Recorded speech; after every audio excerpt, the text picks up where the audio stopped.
Jadi teman-teman sekali lagi, pikiran kita frekuensinya menentukan tubuh kita selanjutnya. Kenapa kita disebut nanti kita memiliki tubuh kemuliaan? Karena kita dibawa ke dalam pikiran Kristus, yaitu pikiran yang kudus. Pikiran maha tinggi. Pikiran yang terhubung dengan Elohim pencipta semesta alam. Sehingga kita nanti teman-teman kalau dijelaskan secara fisika, karena frekuensinya ini tinggi. Frekuensi yang tinggi teman-teman, itu bisa menarik energi yang sangat besar. Energi yang sangat besar menciptakan partikel-partikel yang memiliki energi besar yang tidak terikat ruang dan waktu seperti yang diperlihatkan oleh Tuhan kita. Tubuh kemuliaannya bisa disentuh, tetapi ya itu bisa menembus dinding. Bisa disentuh, tapi bisa menembus dinding. Sampai saat ini, para ilmuwan belum bisa menemukan ini partikel jenis apa. Sebab partikel foton aja ini teman-teman, atau partikel cahaya, ini terbatas. Ketika kepadatan materi ini rapat, itu tidak bisa menembus teman-teman. Berarti ini di atas cahaya teman-teman. Nah, ada satu partikel, temuan partikel namanya tachyon. Ya, ini partikel tachyon ini kecepatannya melampaui cahaya dan tidak terbatas ruang dan waktu, bisa menembus materi sepadat apapun. Mungkin itulah ya yang akan membentuk tubuh kemuliaan kita teman-teman. Karena kita memiliki frekuensi pikiran Kristus. Nah, bagaimana mungkin umat RT6 ini memiliki pikiran Kristus, sedangkan sama Yesus aja nolak? Mereka sibuk dengan awo tauhid. Mereka sibuk dengan Yesus tidak makan babi, Kristen makan babi.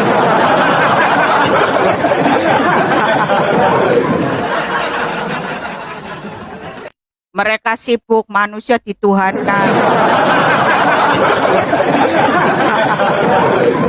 Mereka sibuk dengan ajaran-ajaran seperti itu. Kelas-kelas alam pikiran yang masih rendahan ya, teman-teman. Ya, karena tidak ada hubungannya, teman-teman, di alam pikiran itu dengan tubuh kita, makanan kita nggak ada. Itulah kenapa melalui Tuhan kita Yesus Kristus, kita dimerdekakan dari kedagingan ini. Kita masuk hidup oleh roh, bukan oleh daging lagi, ya teman-teman ya. Dan lebih parahnya lagi, mereka mempercayakan batu bisa menghapus dosa. Daripada firman yang menjadi manusia yang bisa menghapus dosa, mereka lebih percaya itu. Lebih percaya batu yang bisa menghapus dosa, bukan firman Elohim yang menjadi manusia itu.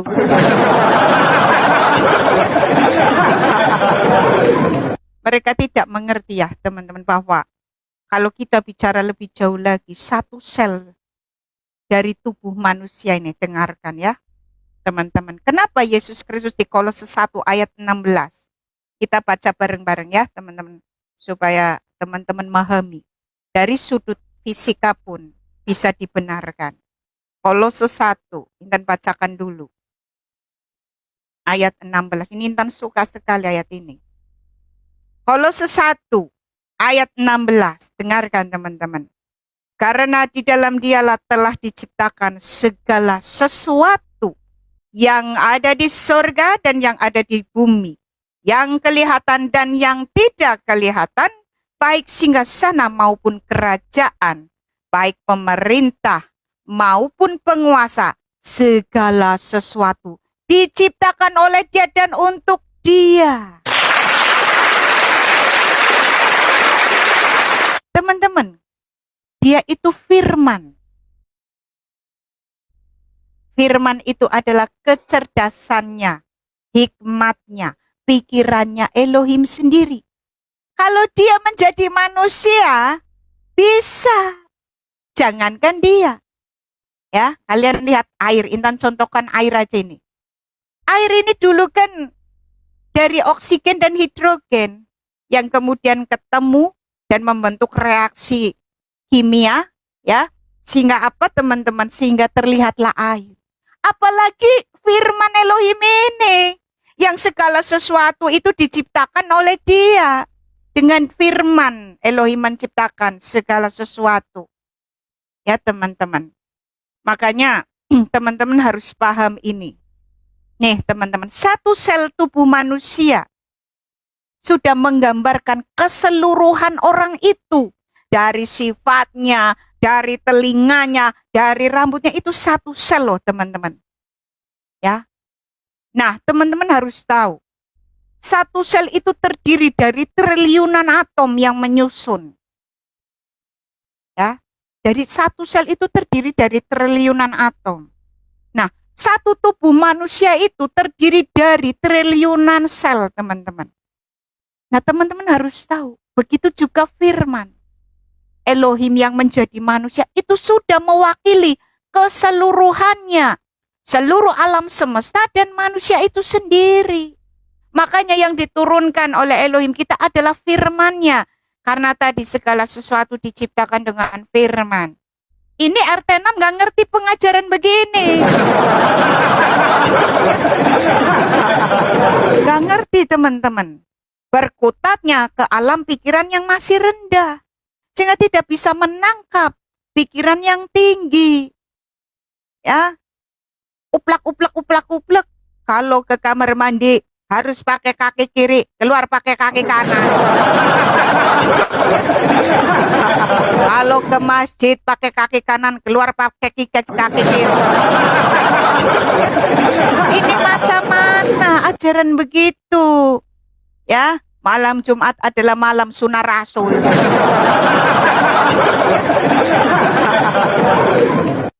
Itu apa? Ajaran apa? Ajaran iblis. Ya. Makanya jangan sekali-kali, ya, siapa sini nama akunnya Yesus, ya. Kau jangan menghujat Yesus Kristus ataupun Roh Kudus di depan Intan. Ya. Saat kau begitu mengetik-ngetik, kau hujat Roh Kudus, apalagi namamu itu menghujat Roh Kudus. Intan pastikan sebentar lagi kau mampus. Buktikan. Ya. Jangan berani-beraninya kau hujat Roh Kudus di depan Intan. Berarti kau datang ke sini untuk menerima akibatnya, ya. Makanya kau datang ke sini. Ya. Begitu teman-teman. Mereka itu penghujat utama Roh Kudus. Makanya apa teman-teman? Di dalam kitab mereka sendiri mengatakan, mereka semuanya akan berakhir dengan maut atau sakaratul maut. Kaf ayat 19. Yang artinya dimakan iblis. Apakah mereka tahu bahwa maut atau sakaratul maut itu artinya dimakan iblis? Tidak, mereka tidak kenal itu.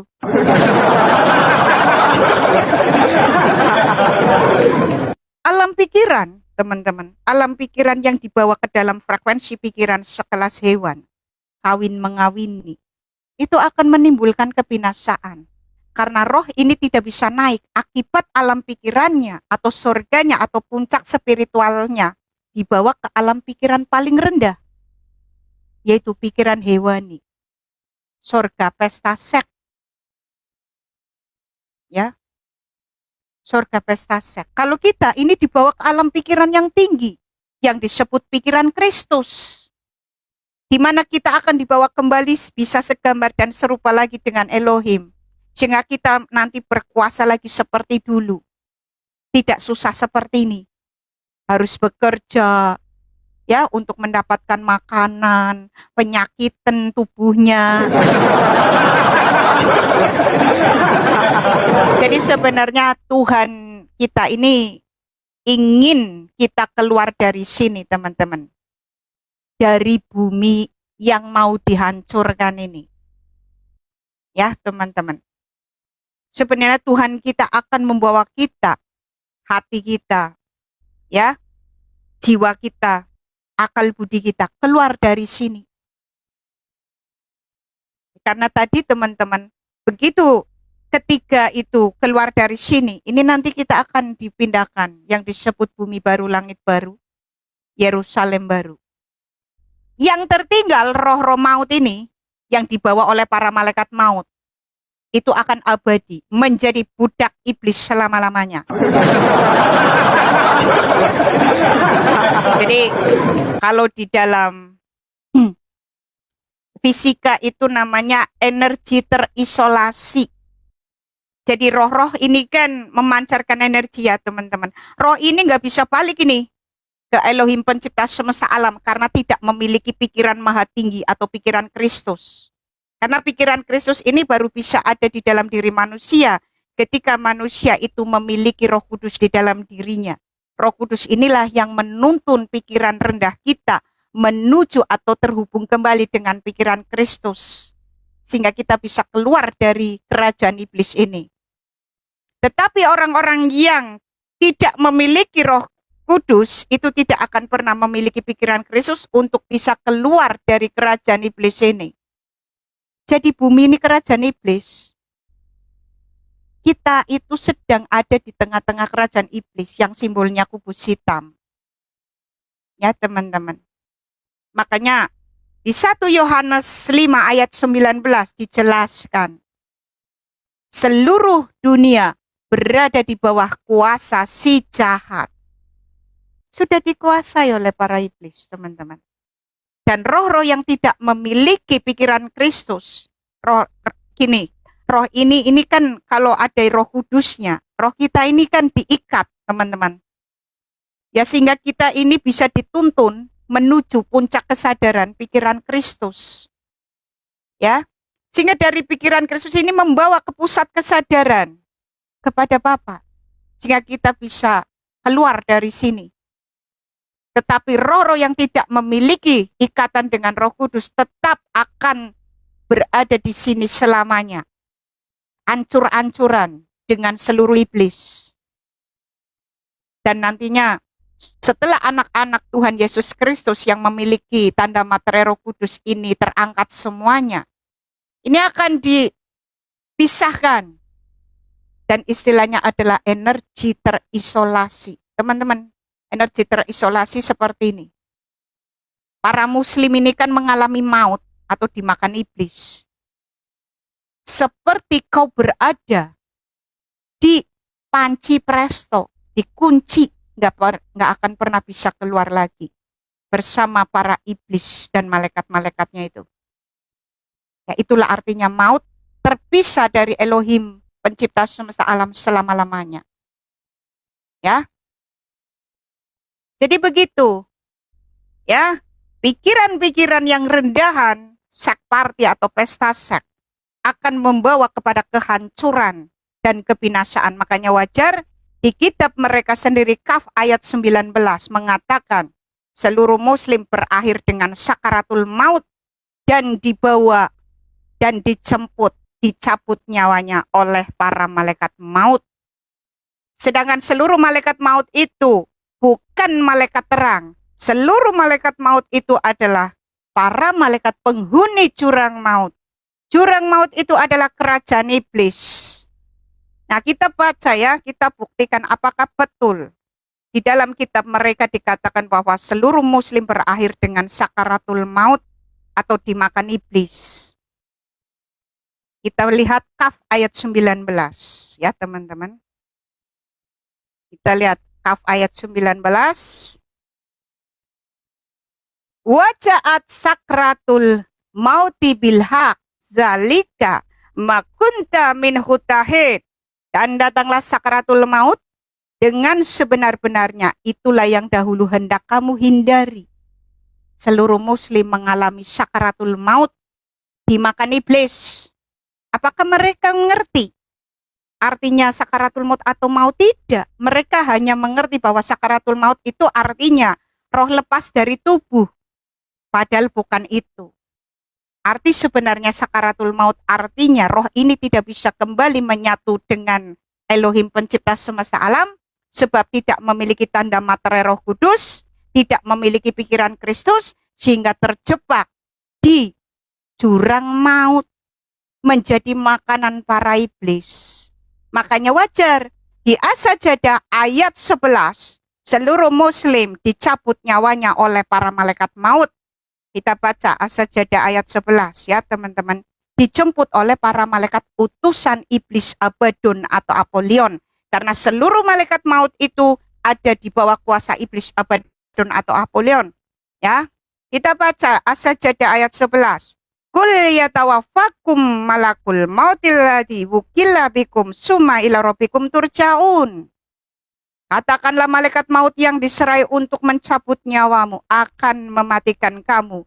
Kemudian kepada Tuhanmu kamu akan dikembalikan. Ngeri. Mengerikan. Kenapa mengerikan?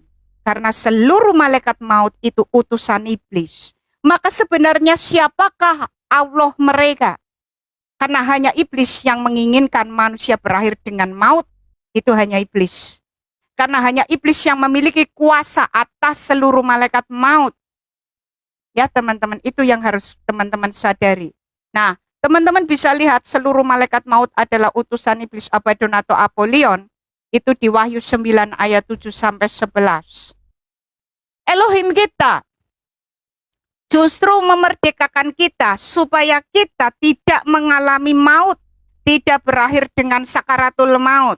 Itu Elohim kita. Ya teman-teman, kita baca Yohanes 3 ayat 16. Ya, kita baca ya teman-teman. Elohim kita menginginkan kita hidup kekal, tidak mengalami maut atau sakaratul maut. Ya. Yohanes 3 ayat 16.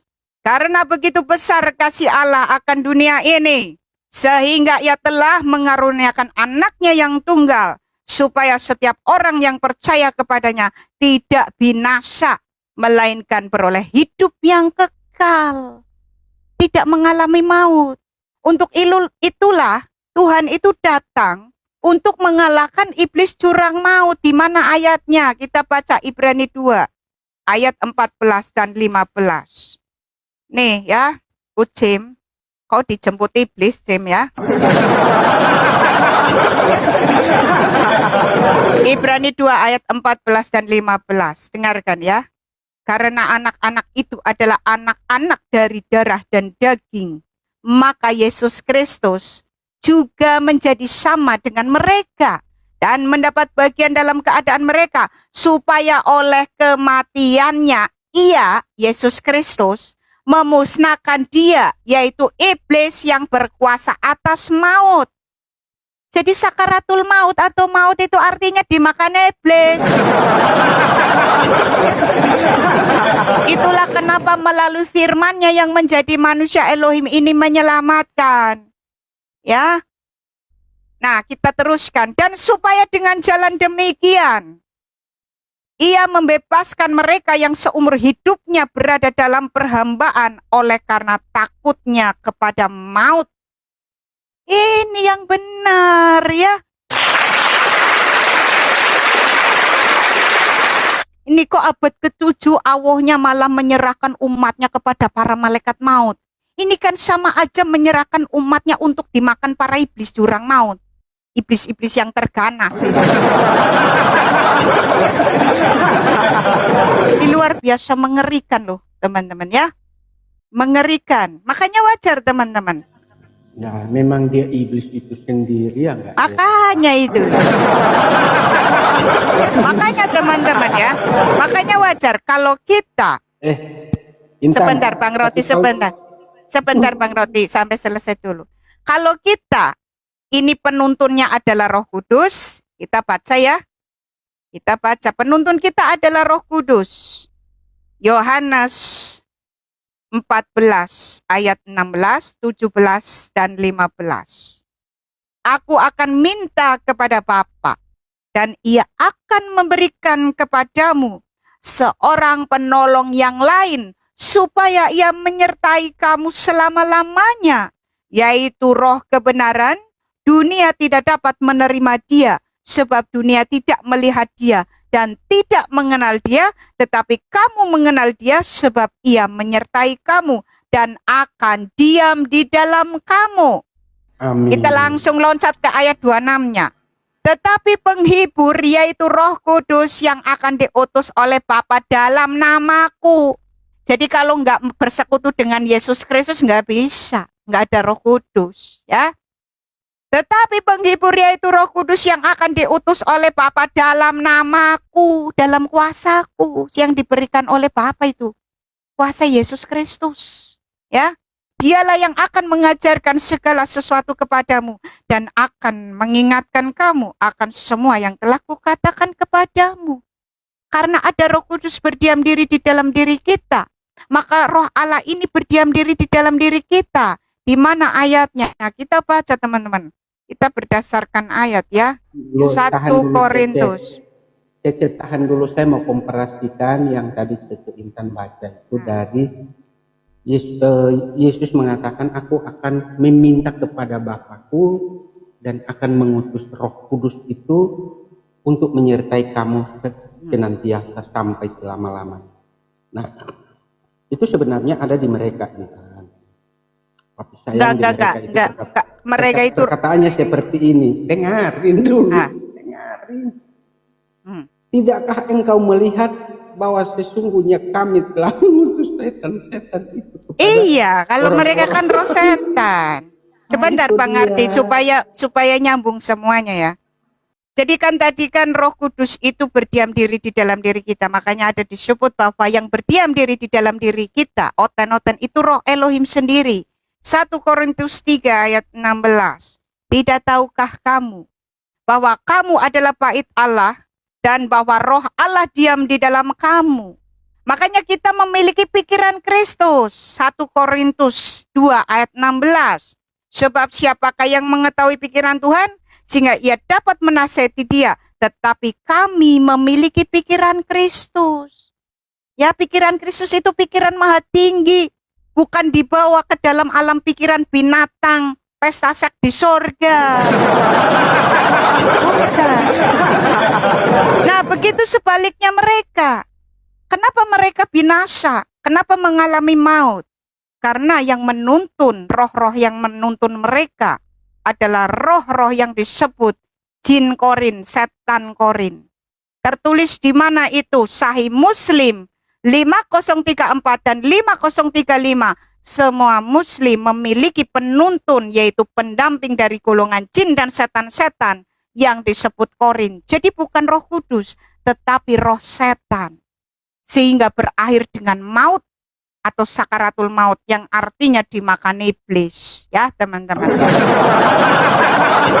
Ya, makanya wajar. Surganya adalah seks party atau pesta seks, wajar karena itu surga binatang, surga iblis, surga setan, teman-teman. Nah, teman-teman, Intan mau bacakan. Yesus Kristus sendiri Tuhan kita mengatakan di Matius, kita baca ya.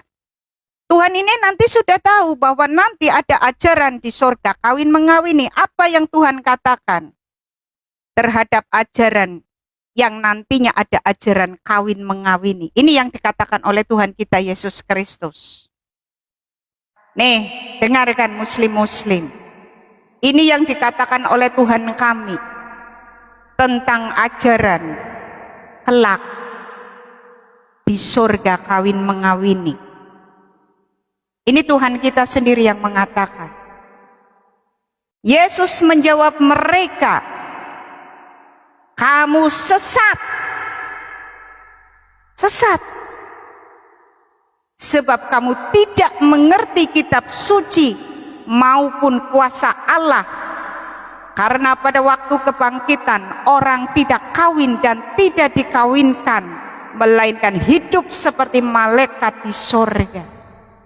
Jadi jika ada ajaran bahwa di surga itu kawin mengawin, itu adalah ajaran sesat, tidak mengerti kitab suci, tidak mengenal kuasa Allah. Dan itu adalah ajaran apa teman-teman? Apa ajaran yang di surga kawin mengawin? Ajaran apa? Yang dikatakan oleh Tuhan kita sesat? Ya, ajaran penyiksaan kelamin.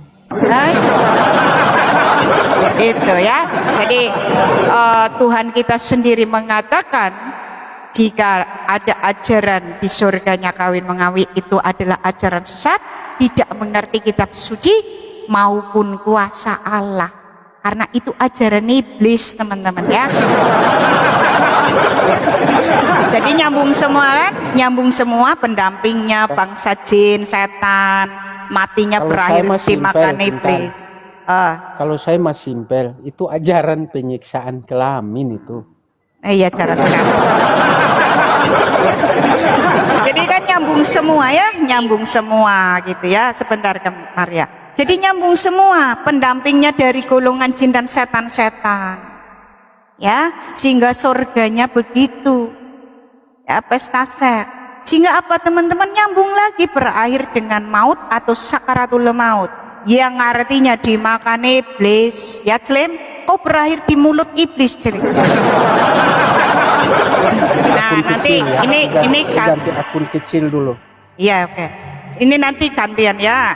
Nanti Intan tunjukkan siapakah rumah Allah mereka. Ya. Silakan Kak Maria, gantian dulu. Ya, ini ada Ucilem yang mau naik, udah teriak-teriak dari bawah. Jangan keluar naik, katanya si Dongo. Udahlah namanya Dongo. Ya kan? Namanya aja Dongo. Macam mana mau diskusi kau? Oke, Cetis. Cetis. Cetis. Cetis 1, Cetis 2, Cetis 3, turun. Banyak kali cerita. Minta naik, dipanggil-panggil nggak nyaut. Siapa lagi yang mau naik? Tadi itu siapa tuh, si Dongo tadi tuh. Mau naik ke Dongo? Kepanasan dia tadi dengar si Intan, narasi si Intan. Mampus kalian. Oke, shalom Pak Roti. Shalom. Saya ganti akun tadi. Ya, nanti saya narasi lah. Saya ganti akun tadi karena akun yang tadi Intan itu hari ini keben sampai tahun 2031. Stres saya gara-gara si Maria ini.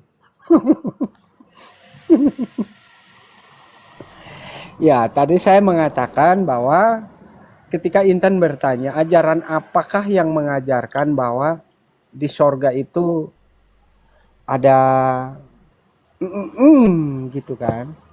Saya bilang itu bukan ajaran, tapi itu adalah panduan penyiksaan kelamin. Nah, coba tanya Miss Maria, betul tidak Miss Maria saya mengatakan penyiksaan kelamin? Coba saudari-saudari, maaf ya, kita juga pasti melewati yang namanya masa muda dan malam pertama, ya kan? Saya nggak usah gambarkan ke orang lain, gambarkan ke diri saya lah. Itu 1 minggu lebih baru tembus. Itu pun sakitnya luar biasa. Nah, kalau semua 72 bidadari itu antri, cabut satu-satu muncul. Kagak mati itu. Kalian enak 72 loh. Ini kami yang 1 biji, 1 tonggol jagung, ini kami sengsara. Makanya saya dan RD selalu mengatakan, itu bukan kenikmatan, itu penyiksaan kelamin. 1 belum selesai, 1 sudah datang. Saya dong. Lah ini kita punya masih berdarah-darah, kau minta pula kau punya. Betul tidak, Bang? Siapa Kang Joy di bawah? Nah, itu ajaran orang yang sakit jiwa. Ya. Coba saja dengan 72 bidadari kalau semuanya perawan. Habis 1 jebol, perawan lagi. Emang batang kalian itu terbuat dari apa sih? Dari besi?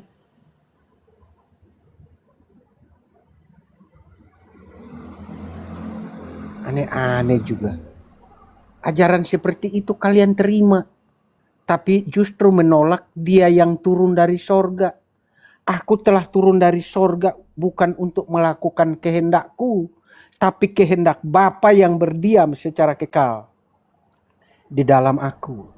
Kalian tolak itu, tapi ikuti ajaran yang mengajarkan kalian untuk penyiksaan kelamin.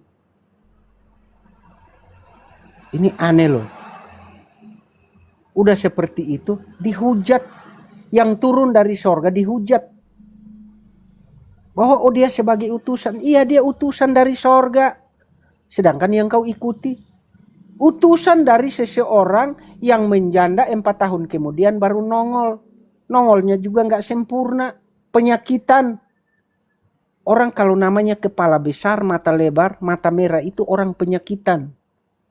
Dan itu hanya ada di siluman. Itu yang kalian ikutin. Bukan penyakitan sih, lebih kepada siluman.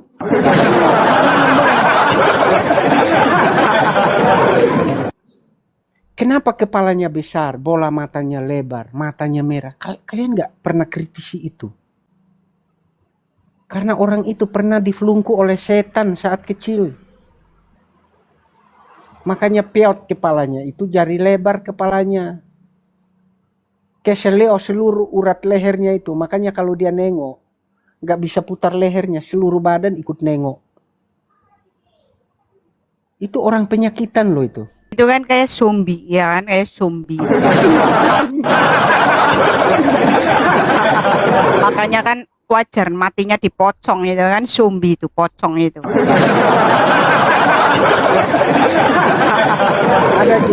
Ada juga Sis Intan, mereka bernarasi. Mereka percaya adanya penyiksaan alam kubur. Nah, yang si kepala besar mata merah ini juga kan mengalami kematian seperti kamu kan. Dia juga dikubur di tanah kan. Dia juga dihabok malaikat, kalau bahasa Kupang bilang habok. Dihabok malaikat dalam kubur itu. Jadi yang si kepala besar ini dari tahun ke tahun mengalami penyiksaan yang luar biasa. Saat kecil sudah dibelunggu oleh setan. Saat dewasa diracun. Saat sudah mati dalam kubur masih dihabok oleh setan. Kalian ikutin itu loh. Gak sadar-sadar kalian. Ikutin manusia yang sudah mati. Mengharapkan doa dari orang yang mati. Terlalu mimpi di siang bolong kalian ini. Lanjut Intan.